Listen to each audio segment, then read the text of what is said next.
Hello everybody, welcome to today. I'm actually alone in the upstairs part of the office today, so it's quite nice, quite quiet.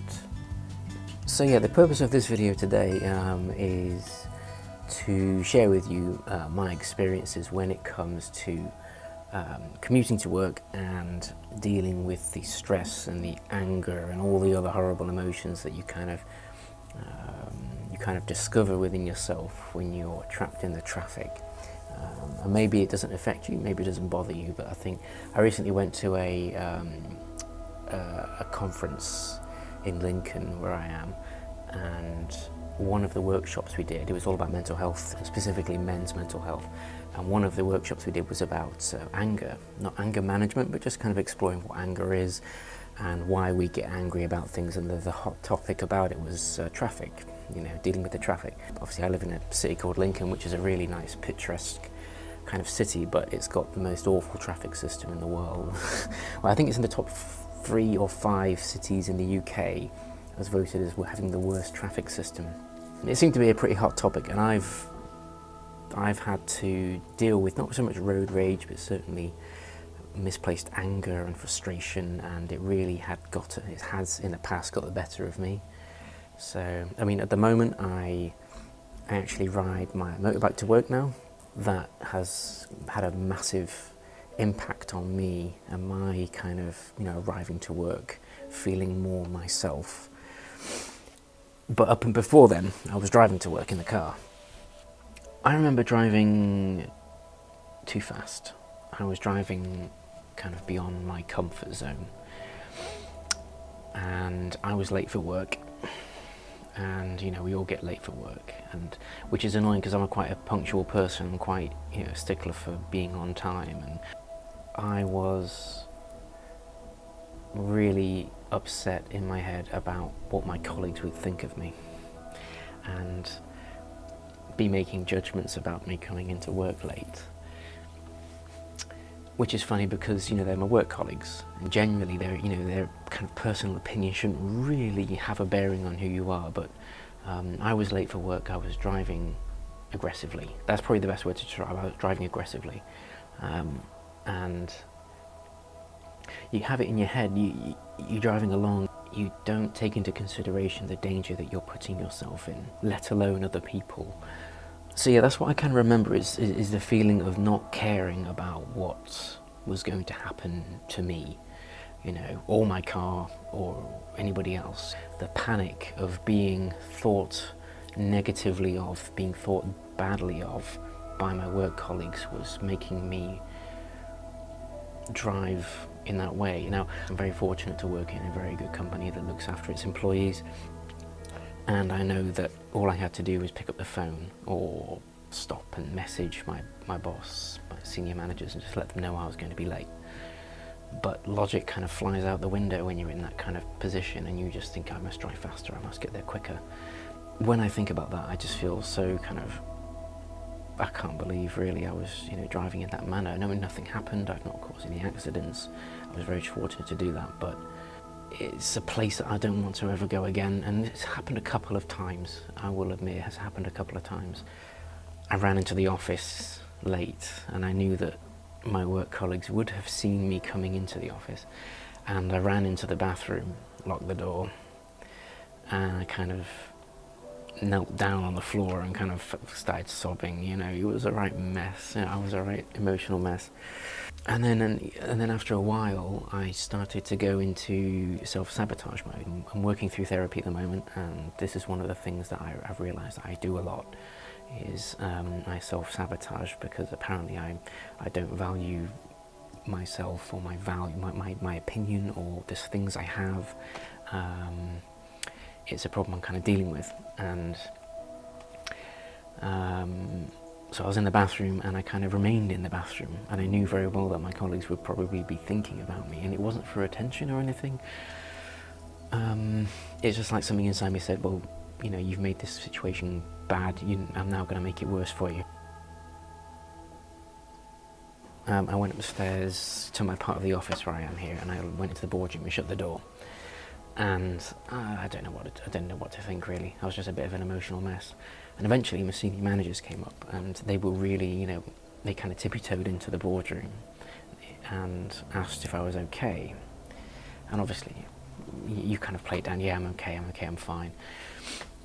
And they were really great. They reassured me, saying, look, being late isn't a problem, you shouldn't risk your life being late.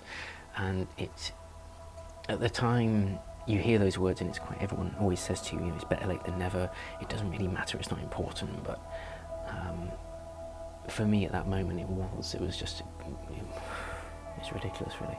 People pleasing kind of, and worrying what other people might think of me, coupled with the kind of the self-sabotage, was a bit of a recipe for disaster. You worry about what people think or might think of you, but they don't really care. People get into work, you're usually engrossed in whatever you're doing, you're starting your laptop, you might be on the phone, you don't really pay attention very much to what other people are doing, what time exactly they come into the office. But it was frightening that all logic and reason seems to fly out of the window. And you turn into this, I turn into this massive panic. You might be watching this thinking, oh, you have the same kind of problem in your commute, it's, how do you deal with it? How have I dealt with it? Well, first obvious tip that everybody's going to tell you is to leave earlier. Plan and leave earlier. Now, I had made every intention of leaving earlier for work. I didn't really rigorously enforce that schedule. At first, when I was late a few times, I would think, oh, it's just a one-off, it was beyond my control, so I'll be leaving at roughly the same time. Again, the self-sabotage would be going, just leave when you normally leave, and if you're late, then doesn't matter, it does matter, because my brain was like, ooh. So at first I didn't rigorously enforce that schedule. So I think the first tip is, yes, leave earlier, but you really have to make a concerted effort to change your routine in the morning. If it means getting up 20 minutes, half an hour earlier, don't just get up earlier and then make a cup of tea, a cup of coffee, and sit around looking on Instagram or Twitter or reading the news. I mean, fair enough, but give yourself enough time to do that before you step into your morning routine. Put your phone out of reach of bed. So put it on the windowsill, put it in the hallway, make sure it's on loud, so you have to physically get out of bed and go and get it. Put on some classical music. Now, you might not be a fan of classical music. I don't know how anybody can not be a fan of classical music, because it's timeless classical music. Put on some classical music, I know it sounds silly, and just put it on low. Don't have to put it on full blast. You don't need, the theme to 2001 kind of a blasting out. Maybe you do. And it really just helps kind of set a more, I don't know what kind of mood, it's just a gentle mood, slightly sophisticated mood. Maybe it makes you feel like you shouldn't, resort to aggressive, angry, irate driver you. And if you're thinking, oh, I don't know what to listen to, classical music, the easiest thing to go to is find some movie soundtracks. There you go. You might have a favourite movie that you like. Find a movie soundtrack. Just a bit of ambience can help temper your temper. Is that the right word? Temper your temper? Temper, yes? I think so. Just to keep your car in general good condition, keep it clean inside. If you're going to be spending time in there, sat in traffic, then, keeping it clean and relatively tidy and functional might just make your journey easier to do, easier to endure, easier to manage. Try an audiobook, okay? Download an app on your phone. I use Audible, so that's the Audible app from Amazon. And pretty much any book you can think of has been turned into an audiobook. So that will be someone narrating the book, literally word for word. You get quite famous actors doing it. I listened to Ready Player One, and that was narrated by Will Wheaton. You might have Stephen Fry narrating another book, so there are quite recognisable voices. Some aren't, but the book is read to you, and it is quite surprisingly how quickly you can kind of listen to the audiobook being narrated and forget where you are. Obviously, you've got to concentrate on the road. They also do audio presentations like the old-fashioned radio dramas you used to get with sound effects and stuff and music. I've listened to quite a lot of the Alien series, the Alien sci-fi horror series. They have a lot of sub-books which they've turned into audio broadcasts, so you get all the sound effects and the noises and the music. One other tip that might be useful for you, which is really proved helpful for me is to have your senior management team, your boss, have their number in your mobile phone and speak to them beforehand. Say, look, if I'm late or I'm going to be late, you can just send them a message. It just really alleviates any stress. Just sending them an email saying, look, I'm late, I'll be back. And you know, they're going to know that you're good to make the time back, and it really does take the pressure off. I don't think what I've been dealing with is so much aggression against other drivers. It's kind of been an anger at myself for being late and worrying about what my colleagues might think. Yes, the traffic is an element of that, but the problem is really my perspective. You know, the world isn't going to end if I'm a couple of minutes late. I've just noticed there is a £1 coin in the middle of the table. It's quite an obvious place to leave a £1 coin. I wonder if someone's left it there. Have they left it there on purpose? Traffic is traumatic.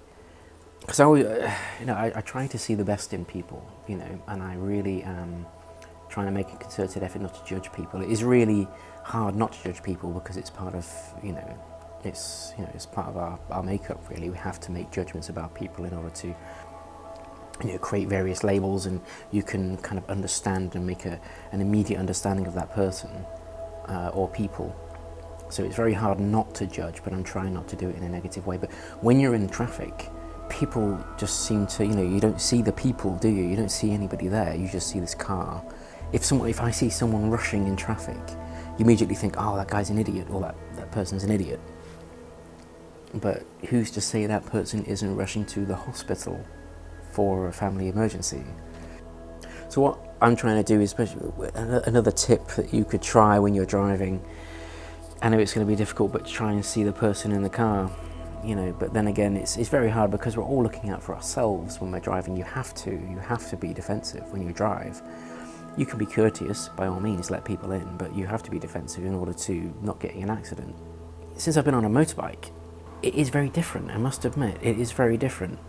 Even the reaction I get from drivers to me being on the bike, because I filter a lot, so when the traffic's building up, I'll filter up the middle. I usually put my hazard lights on, I filter, and the number of drivers who are courteous enough to move aside and let me through, me being in a vulnerable on a machine, it makes people, people seem to be more courteous and more aware of me.